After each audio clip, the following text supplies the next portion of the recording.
Bonjour à tous, bienvenue à un autre épisode de Plus de Millage. Aujourd'hui, on va faire le défi 500 km avec un Silverado EV 4WT. 4WT, ça veut dire batterie de 212 kWh, autonomie NERCAN de 724 km. Puis aujourd'hui, qu'est-ce qu'on va tenter, évidemment, c'est de le faire sans arrêt de recharge. Donc, on va embarquer tout de suite. Allons-y. Préparation au départ du défi 500 km. Le trip 1 est mis à 0. Car Scanner, qu'est-ce qu'on a ici? On a, regardez, 214 kWh dans la batterie, 213 à peu près. Le focus est fait, vous voyez, là, c'est les affaires habituelles, batterie, tout est là. Voltage, hein, c'est une voiture qui charge 800 volts, mais c'est une voiture 400 volts. Mais on est fin prêt, on a toute notre autonomie, on a, vous voyez, le 724 ici. La route, là, vous allez voir, on est dans un véhicule de base, c'est un peu compliqué. Là. Fait que là, j'ai mon téléphone personnel qui fait un partage de connexion pour avoir Google Maps. Là. Puis ça, c'est juste pour vous le montrer. Vous voyez qu'on est à Trois-Rivières. Donc, oups. On est à Trois-Rivières. Pourquoi? Parce que la personne qui me prête ce véhicule, c'est un particulier, on le remercie, un de nos auditeurs, Eric, on le salue. Très, très gentil de me prêter son véhicule aujourd'hui. On va quand même faire le défi 500 km, puis vous allez voir ce qu'on va faire. Ça va être assez simple. Oups, excusez-moi. On va quitter Trois-Rivières, prendre le pont La Violette. On va tout de suite se diriger sur l'autoroute 20 pour se diriger vers le point de retournement habituel à Québec. Ensuite, se rendre vers Montréal, revenir et le 500 km va se faire sur le retour vers Trois-Rivières. Donc, petite altération du trajet, mais 80% de la distance va être parcourue sur l'autoroute 20 dans le même sens, de la même façon. Donc, à la fin, il ne faut pas trop capoter. Ça va bien se faire, puis j'espère faire, évidemment, 500 km sans recharger aujourd'hui. Pour ce qui est des conditions météorologiques, là, si je vais dans mon application de Environnement Canada, que j'apprécie beaucoup, on va regarder la carte météo en premier. Il va y avoir des précipitations pas mal. Regarde, aujourd'hui, ça va être une journée pluvieuse. Là. Puis pour ce qui est des vents, on n'est pas à la salle. On est à Trois-Rivières. Les vents vont être soutenus. Fait que j'ai vraiment hâte de voir qu'est-ce qu'on va faire aujourd'hui, qu'est-ce qui va arriver. Mais écoutez, c'est ça la beauté du défi 500 km. Ça dépend, ça dépend toujours des conditions. Là, vous voyez, on est comme stationné dans le stationnement d'un Walmart à Cap-de-la-Madeleine, c'est ça? Oui, Cap-de-la-Madeleine. On va se mettre en route sous peu. Donc, on va mettre là, le temps du départ à 7h25.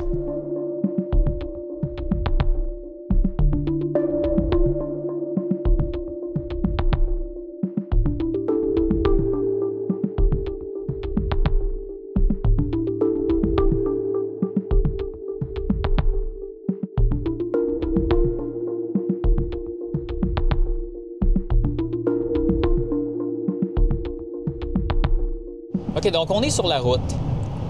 Ça fait à peu près 30 km qu'on est parti. On roule à 110 km/h, qui est la vitesse, le régulateur de vitesse du défi 500 km. La consommation en ce moment, c'est 38 kWh par 100 km.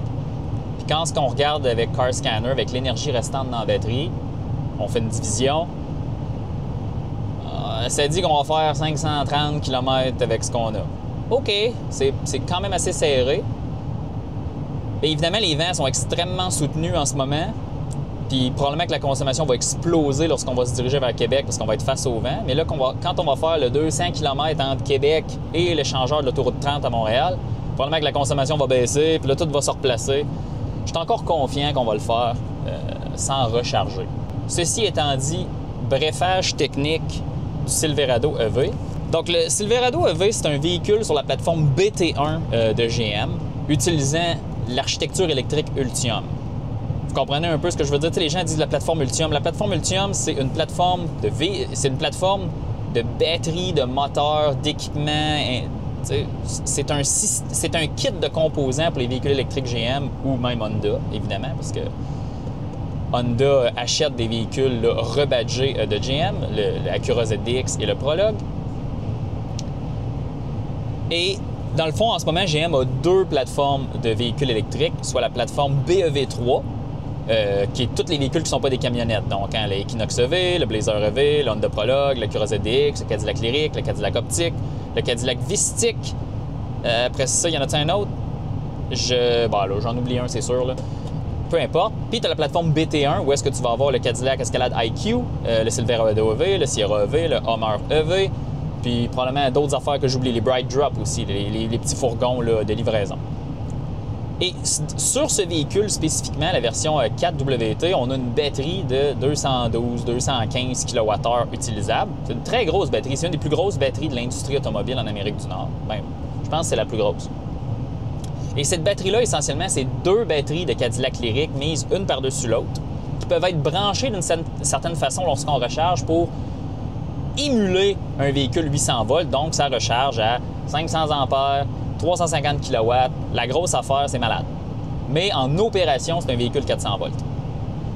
La cote d'autonomie, puis là, on est dans une année modèle 2024, puis ça à toutes les années modèles, ce véhicule-là, tout change. Mais pour l'année modèle 2024, il y avait 2 modèles, le 3WT avec 186 kWh et le 4WT dans lequel nous sommes assis avec 212 kWh et 724 km d'autonomie. Pour l'année modèle 2025, il y a une version Max Range qui a la même batterie, mais je pense qu'ils ont dû modifier certaines choses, les pneus, je sais pas, elle a 792 km d'autonomie. Wow! Puis après ça, ben là, tu as une version milieu de gamme qui est la 186, puis tu as une version, je pense, avec 100 kWh ou 130, je sais pas, la Standard Range. Ça se détaille à genre 60 000 $ au Canada, là, 62 000 pour une camionnette électrique, ce qui est vraiment moins cher que le F-150 Lightning. Puis c'est ça que ça donne. C'est un véhicule avec une suspension indépendante aux 4 roues, comme le F-150 Lightning, Rivian, Cybertruck, toutes ces affaires-là. Très intéressant. Ça fait que le confort est quand même assez bien. Et aussi, on a une boîte de 6 pieds, contrairement au F-150 Lightning. Donc, on a une boîte pleine grandeur dans une camionnette pleine grandeur. Très intéressant. Puis ce qui est intéressant encore plus de la plateforme BT1, c'est que c'est pas un châssis en échelle. C'est comme semi-structurel, semi-monocoque, semi-châssis en échelle. C'est comme tout en même temps. Essentiellement, batterie, suspension, moteur sont sur un châssis, mais que la batterie fait partie du châssis, mais que la batterie peut être enlevée quand même. Puis la cabine qui est monocoque peut être mise sur le châssis. C'est vraiment spécial. Ça fait un véhicule extrêmement lourd. On parle d'un véhicule là, qui pèse plus de 3500, 3800 kg, là, même 4000 kg. Certaines versions de ce véhicule-là, lorsqu'elles sont plaquées F au Québec pour une entreprise, bien, sont obligées d'être plaquées L parce qu'elles dépassent la masse là, totale permise pour, dans le fond, les véhicules qui sont plaqués pour des compagnies. Ce qui est intéressant aussi dans les versions Work Truck, c'est qu'on n'a pas le système d'infodivertissement traditionnel GM. Je vous le montrerai là, dans le tour du propriétaire qu'on fera plus tard. Mais, un autre Silverado EV. Allô? Oh, wow, malade. Il y en a beaucoup sur la route au Québec des Silverado EV. Et on a le système infodivertissement Ultium, mais qui nous permet d'utiliser Android Auto et CarPlay parce que c'est un véhicule moins cher. Donc, quand c'est un véhicule moins cher, tu n'as pas besoin de t'abonner au service connecté GM, mais quand c'est un véhicule plus cher, tu as besoin de t'abonner. C'est un peu bizarre. Mais bon, anyway, on dirait que c'est comme ça que GM fait son argent. Ceci étant dit, c'est un véhicule très grande masse. C'est un véhicule qui est relativement simple, mais en même temps relativement complexe de par son architecture. Mais l'autonomie y est. Puis je pense que c'est essentiellement ça que GM voulait faire. C'est le plus d'autonomie possible dans une camionnette. Advienne que pourra. Puis le advienne que pourra, c'est la grande masse. Puis c'est pas un véhicule avec l'intérieur le plus luxueux. Mais quand on parle work truck, c'est là que je trouve que GM travaille bien. C'est un intérieur en plastique, tout est noir, il n'y a pas beaucoup de contrôle, il n'y a pas beaucoup d'options, le siège ne se surélève pas. C'est assez de base, mais je pense que c'est ça aussi qui rend ce véhicule-là si attrayant.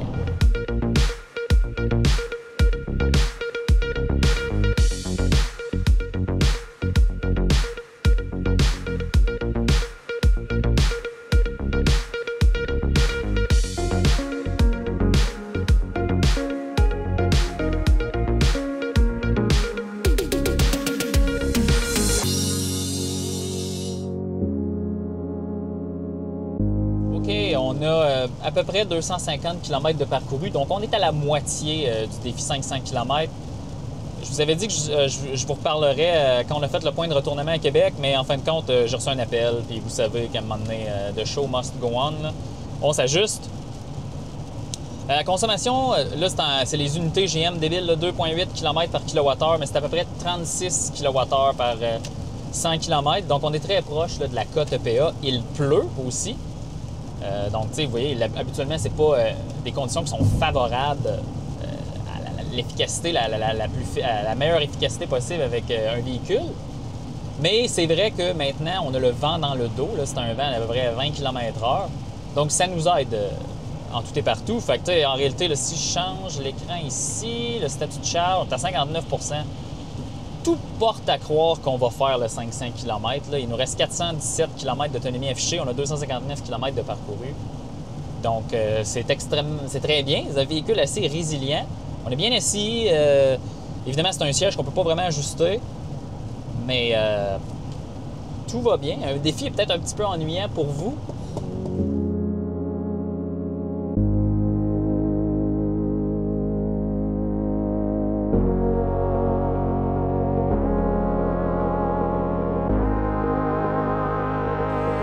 Habituellement, on fait le tour du propriétaire lors de la session de recharge. Là, on va transitionner vers un petit tour guidé du véhicule, mais malheureusement, les conditions atmosphériques font que ça va être impossible pour moi de vous filmer ça. Donc, étant donné que j'ai conduit le même modèle au Colorado, pour ceux qui n'ont pas écouté cette vidéo-là, je vais vous passer le segment où est-ce que je fais le tour du Silverado EV au Colorado. La seule différence, c'est qu'il est blanc. Vous ne verrez pas vraiment de différence, là. C'est la même chose, c'était le même modèle, sauf que la batterie n'était pas la même dimension, mais à la fin, c'est pas important, ça. 3WT, c'est une batterie de 185 kWh avec 600 quelque chose kilomètres d'autonomie. Puis 4WT, ce que je soupçonne être cette version-là, on a une batterie de 212 kWh avec 724 km d'autonomie EPA. C'est complètement débile. Chose intéressante, là, on a un frunk à l'avant, on va vous le montrer. On a des roues de 18 pouces avec des pneus 70 de profil et du 8 écrous parce que le véhicule, évidemment, 3700, 3800 kg, c'est un monstre. On a une boîte à l'arrière de 6 pieds, donc une boîte standard de camionnette. Puis vous voyez, hein, version Work Truck, il n'y a pas de, comment dire en anglais, un bedliner. Mais sinon, c'est le look du Silverado EV. Que selon moi, dans le fond, c'est le remplaçant spirituel du Chevrolet Avalanche. Voilà, une bonne vieille clé GM. Clic, clic. Et on n'a pas de frunk à l'avant motorisé. Il ne fait que se déverrouiller et on le soulève. Et voici le frunk du Silverado EV, qui est un peu plus petit que le F-150 Lightning. Puis aussi, ce qu'on remarque, c'est qu'on a seulement une prise 120 volts, 20 ampères, 1400 watts. On a notre lave-vite qu'il va falloir que je remplisse bientôt. Puis on a la borne niveau 1, niveau 2 et un cric de secours assez robuste, merci. Puis il est soft close, comme on dit en anglais. Aussi, dans cette version de base, on a quand même la caméra 360. Vous voyez, on a une caméra à l'avant qui ne se nettoie pas. Ça, c'est les feux de jour. Puis après ça, vous avez les feux de route ici. Là, je vais vous montrer quelque chose de vraiment impressionnant. Ici, on va ouvrir la porte. Donc, on a l'habitacle, on va vous le montrer après, la hauteur du plancher de l'habitacle. Puis là, on descend, on descend, on descend, on descend, on descend, on descend, on descend, on descend, on descend, on descend, on descend, on descend. Puis là, on arrive au bas du véhicule pour on a la batterie. Essentiellement, on a 2 batteries de Cadillac Lyriq, une par-dessus l'autre, pour donner à peu près 212 kWh. Qu'est-ce qu'on a à l'arrière? Ah, ben regardez, on a une touche intéressante. Là, ici, on peut mettre notre pied. Puis on peut aller voir dans la boîte, comme je vous disais, pas de mid-gate et aussi pas d'enduit pour la boîte. Mais qu'est-ce qui est intéressant ici, c'est qu'on a 240 volts, 30 ampères, donc 7200 watts, donc comme l'F-150 Lightning. Une prise, un twist, que je ne me souviens plus comment ça s'appelle cette prise-là. Port de recharge, donc placé à l'arrière, un peu où on verrait la porte pour mettre l'essence. Puis on a ici CCS. C'est un année modèle 2024. Puis là, c'est là que c'est particulier. Le Silverado EV, sur le bon équipement de recharge, va recharger à 350 kW. Pas sur une borne 350 kW, il va recharger à X. Ce véhicule-là va recharger à 350 kW pour de vrai. Comment que ça fonctionne? Ce n'est pas un véhicule 800 volts, c'est un véhicule 400 volts. Ce qu'ils vont faire, c'est qu'ils vont utiliser les 2 étages du battery pack pour les brancher d'une façon différente lorsqu'on recharge pour que le véhicule agisse en recharge comme un véhicule 800 volts. Fait que le voltage du battery pack va être autour de 650-700 volts. Puis là, sur un équipement 350 kW, là, on va 500 ampères, on va pouvoir aller chercher des vitesses de fou et recharger ce véhicule-là, mettons, en 40 minutes, 10 80 OK, on va aller voir à l'arrière. Vous excuserez, le véhicule est sale, le véhicule de location. Je n'ai même pas encore été à l'arrière, mais bon, c'est assez terne et assez de base ici. Donc, on a une banquette pleine grandeur, donc il y a énormément d'espace pour les passagers, mais tout est en plastique dur. C'est une version WT, Work Truck. Dans le fond, on pourrait voir une compagnie avoir ça comme véhicule de service. Ce qui est intéressant aussi, c'est qu'on peut relever le bas du siège. Ça, c'est typique aux camionnettes pleine grandeur, mais regardez l'espace. Je ne sais pas ce qu'on peut mettre là, mais on peut quasiment mettre la largeur d'un frigo. Puis entrer, puis ensuite, là, regardez, je prends une belle petite marche à l'intérieur du véhicule. Puis j'ai traversé de l'autre bord. OK, on a maintenant pris place à l'intérieur du Silverado EV. Puis dans la version WT, on a un panneau d'instruments qui est très différent de ce qu'on va voir dans tous les autres véhicules Ultium, ne serait-ce qu'un écran qui est intégré. Il est en deux parties ici. On a un petit écran d'infodivertissement d'à peu près 12 pouces ici. Puis on a Android Auto. C'est ça la différence des autres véhicules Ultium où GM va prioriser sa solution embarquée de navigation. Puis voyez-vous, il vient de me faire le message là, que ça prenait un... regardez, si je clique sur Google Maps, là, This application requires a connected, blablabla.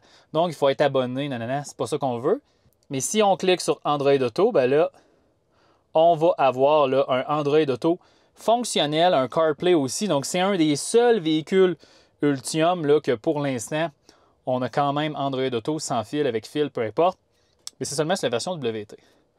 Puis ensuite, ici, là, toute l'interface là, fonctionne de la même façon que le Equinox EV. Mais là, passons maintenant au combiné d'instruments principal. Là, vous voyez ici, dans le fond, comme les véhicules Ultium, avec le bouton ici, on peut changer l'apparence du combiné d'instruments. Ça, c'est comme la vue de base là, avec votre pourcentage de batterie. Donc, j'étais à 73 % de batterie. Il me reste 499 km d'autonomie. Là, on va aller voir d'autres choses. Oui, ça. Pour le freinage génératif, il faut appuyer ici. C'est le seul bouton. On appuie, on le désactive. On le réactive. Il tombe à On, qui est le même niveau. Plus on appuie sur Set Level, on peut appuyer sur High. Ça, là, je l'ai essayé. On lâche l'accélérateur. C'est comme si on avait mis les freins à fond. Comme je vous dis, je suis sûr que c'est lorsqu'on a une remorque derrière nous, parce que ce véhicule-là peut tirer 10 000 livres, là, 4 500 kg. Sélecteur de vitesse à colonne que j'adore. Puis regardez là, la qualité de la caméra 360 qui vient standard avec ce véhicule-là. Super clair, super fonctionnel. Rien à dire. Puis sinon, après ça, là, on n'a pas grand-chose. Comme je vous dis, c'est très, très de base comme intérieur de véhicule. On a un trou immense ici, un trou béant. On a un autre espace de rangement ici, 2 portes-gobelets. Système de climatisation, rien de plus simple, auto, mais ça à 21 degrés, 2 bouches. Notre bon manuel d'instruction et un petit compartiment ici. Mais regardez, le siège en vinyle, cuirette, les portes, tout est en plastique dur. Donc, 10h42, donc ça fait un peu plus que 3 heures qu'on est parti. On a 348 km de parcouru, 350 km de parcouru. La consommation, maintenant, on est à 34,4. Donc là, on est dans la consommation NRCan. On est à combien de pourcentage de batterie? On est à 46 % de batterie. Il nous reste 318 km affichés. Puis il nous reste 100 kWh dans la batterie. Donc là, je pense que c'est pas mal sûr qu'on va se rendre. C'est fascinant. Il pleut quand même beaucoup, vous avez vu dans les images. Il y a des vents. Donc c'est un véhicule qui est assez résilient d'un point de vue d'autonomie. Puis je suppose que si les conditions seraient idéales, là, 15 degrés, pas de vent, parfait, ça doit probablement en faire 600 km et plus. C'est vraiment fascinant tout ça. Ça va très bien, honnêtement. On se laisse aller. Là, le problème, c'est que le corps, il y a de la misère à suivre là, parce que c'est rare que je fais 500 km sans m'arrêter. Ouf! Ça sera pas pour le véhicule, ça va être pour la machine humaine qui va avoir besoin d'un petit arrêt. On verra. On approche Montréal, là, on va rebrousser chemin à l'embranchement de l'autoroute 20 et de l'autoroute 30. Puis après ça, bien, on va se rediriger vers l'embranchement autoroute 20 et 55 pour retourner à Trois-Rivières. Et le défi de 500 km là, se terminera le plus près de Trois-Rivières.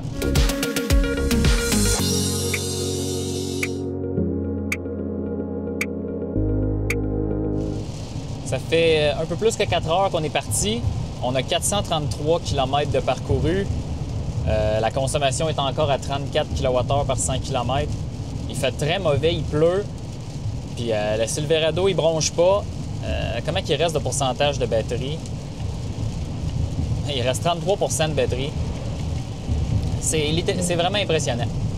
216 km affichés restants, donc c'est malade. Donc, on va faire le défi 500 km sans recharger. On va le faire en probablement moins de 5 heures. Là. Ça va dépendre de lorsque je vais embarquer sur la 55 bientôt. Mais il nous reste 65 km à parcourir avant de faire 500 km. Donc, c'est complètement capoté, en fait. Là. Je suis vraiment impressionné. Ça veut dire que l'hiver, là, quand il fait froid, vous avez de l'autonomie en masse. C'est sûr que le chauffage va aller chercher beaucoup d'énergie. Mais wow! Et aussi, ce que ça veut dire, c'est que si vous remorquez, tu sais, oui, je vais quand même rester conservateur et dire que l'adage, c'est que ça coupe votre consommation en deux. Excusez-moi. Ça coupe votre autonomie en deux. Bien, supposons qu'on a de l'autonomie pour 650 km. Supposons que j'ai amené la batterie à zéro. Bien, tu divises par deux, c'est 325. C'est à peu près la distance qu'une camionnette 1500 fait avec une remorque type une fifth wheel. Wow, OK, ça existe. C'est sûr que, tu sais, c'est quoi l'envers de la médaille de ce véhicule-là? Bien, c'est sa masse, c'est la quantité de ressources et d'énergie que ça nécessite. Mais d'un point de vue technique, c'est une camionnette électrique qui a définitivement une autonomie très proche de son autonomie affichée. Encore une fois, je crois que si les conditions étaient encore plus clémentes, on s'approcherait du 700 km. Donc, la version 2025 Max Range à 792 km, il faut essayer ça, c'est vraiment impressionnant. Donc, chapeau à GM, évidemment, c'est pas la conclusion maintenant, mais vous comprenez qu'à 438 km, avec 211 restants, on le fait le 500.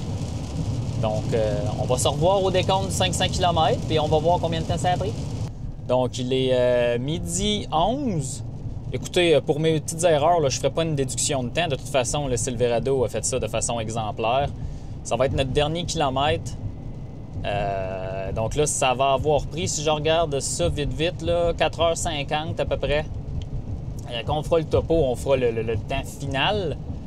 Mais là, comme vous pouvez le voir là, sur vos images, c'est pas mal la fin. Puis je veux vous dire qu'il nous reste 24 % de batterie et 149 km restants d'autonomie actuellement. C'est tout à fait impressionnant, ce Silverado EV. Dans des conditions qui n'étaient pas optimales, ça pourrait peut-être ressembler à une température autour de 0 degré, ça je sais pas. Mais en réalité, la consommation à 34,4 kWh par 100 km, 2,9 km par kWh, c'est tout à fait impressionnant. Honnêtement, GM, chapeau. Évidemment, c'est une grosse batterie. Les gens pourraient dire « Ah, grosse batterie, c'est facile. » Bien, ça reste que, voilà, 500 km, midi 12. On est parti à 7h25 ce matin. Et voilà l'échangeur là, pour retourner vers l'avant-ouest. On va se rediriger vers Trois-Rivières, puis on va faire le topo. Et nous voici maintenant à la conclusion de ce défi 500 km avec le Silverado EV 4WT. Là, c'était un réel défi de 500 km d'autonomie parce qu'on a fait 500 km sans recharger. On a fait 546,6 km sans recharger, en fait, parce que le défi s'est terminé avant que j'arrive à Trois-Rivières. Il nous reste 107 km d'autonomie, fait que 546 plus 107, ça fait 654, 655 km d'autonomie. Il pleuvait, il ventait, il faisait tous les temps. C'est complètement capoté. Puis ce qui est intéressant aussi, c'est que, tu sais, mettons, la cote, c'est 724 km, ce véhicule-là, lui. Puis on est quand même proche là, lorsque tu additionnes tout ensemble. Puis la consommation de, ici je l'ai 1 sur 2,9, on est à 34,48. Donc on est sur la consommation d'autoroute NRCan presque. Ça fonctionne le Silverado EV. Ça fonctionne le Silverado EV. Donc si on regarde notre charte, vous voyez maintenant pour le trajet au Québec. Évidemment, je vais mettre une petite astérique sur le trajet là, parce qu'il y a la petite partie là, de la route 55 au début. Mais 80 90 % du trajet, ça fait sur l'autoroute 20 dans le même sens puis dans toute la même dynamique. Donc, je le considère quand même comme le trajet de l'autoroute 20. C'est lui en haut. Puis, en réalité, le trajet que j'ai pris, c'est un trajet plus lent. Fait qu'en réalité, là, si je serais parti de chez moi à la salle là, puis je l'avais fait avec ce véhicule-là, ce qui n'était pas possible vu que c'est un cher auditeur qu'on remercie encore une fois, qui nous prête son véhicule, le temps aurait été probablement plus vite parce que la vitesse moyenne aurait été plus élevée, là. Peu importe, mais je ne ferai aucune déduction pour rester honnête puis garder ça factuel. Puis je me suis trompé de sortie 2-3 fois en plus. Mais tu sais, on va le laisser comme ça. Il est en haut. Puis là, si vous regardez sur la charte globale, ben là, on est comme à côté là, du Equinox EV que j'avais fait en Ontario l'été, en août dernier, je crois. Wow! Donc, si vous voulez un Silverado EV, allez-y. Hein? Surtout qu'en plus, lui est en 18 pouces. Je pense que c'est la solution, c'est plus confortable puis c'est moins onéreux, surtout que c'est très onéreux, les roues sur ces véhicules-là et les pneus, sans réserve. Petites choses là, qui seront peut-être à améliorer sur ce véhicule-là. Je pense que j'aime vraiment pas l'histoire que ça prend un abonnement pour avoir la navigation embarquée avec le préconditionnement de GM. Là, ça, pas le seul constructeur qui fait ça, mais ça, je trouve ça complètement inacceptable. Évidemment, si vous avez Android Auto, c'est correct, mais ça ne va pas démarrer le préconditionnement. Oui, il y a un bouton, OK, pas pire, mais aussi, ce qu'on pourrait dire, c'est qu'Alexandre, pour la plupart des trajets autoroutiers, tu es capable de faire 600 km. Là. On s'entend. Donc, à un moment donné, là, je me suis arrêté là, au point de départ. Là, j'étais à la salle de bain parce que je pouvais plus. Là. J'ai fait sans arrêt. Là, c'était pas confortable. C'était pas intéressant de le faire. Évidemment, votre endurance là, pour ne pas aller prendre une pause est différente à chacun. Mais là, on arrive dans le régime où, à un moment donné, c'est comme trop. Mais je suis d'avis que, même si on avait une session de recharge parfaite là, avec ce véhicule-là, on aurait quand même 30-35 minutes là, pour aller à 80 %. Fait on s'entend que, je suis d'accord avec vous, c'est pas un pour un avec un véhicule thermique, mais c'est vachement impressionnant. J'avais jamais vraiment expérimenté l'autonomie totale du Silverado EV. J'en ai fait l'expérience maintenant. Je suis complètement subjugué. C'est vraiment impressionnant, surtout en plus que les conditions n'étaient pas favorables. Ça aurait été encore meilleur s'il avait fait super beau. Donc, ici, chapeau. Puis, n'hésitez pas à nous laisser un petit like, un commentaire, des choses à améliorer si vous voulez. Aussi, là, vous pouvez vous abonner à la chaîne et même se joindre. Se joindre, ça veut dire que pour une contribution, petite contribution mensuelle, bien, vous allez avoir accès à les vidéos là, qui sont dans le processus de production avant qu'ils sortent. Des fois un mois, des fois 2 semaines, ça dépend. Et aussi, là, lorsque vous répondez aux commentaires, bien, comme prioritaire, là, prioritaire, ça tombe en haut de notre liste. Mais bon, c'est ça. Espérons que vous avez aimé cet épisode. On se laisse là-dessus.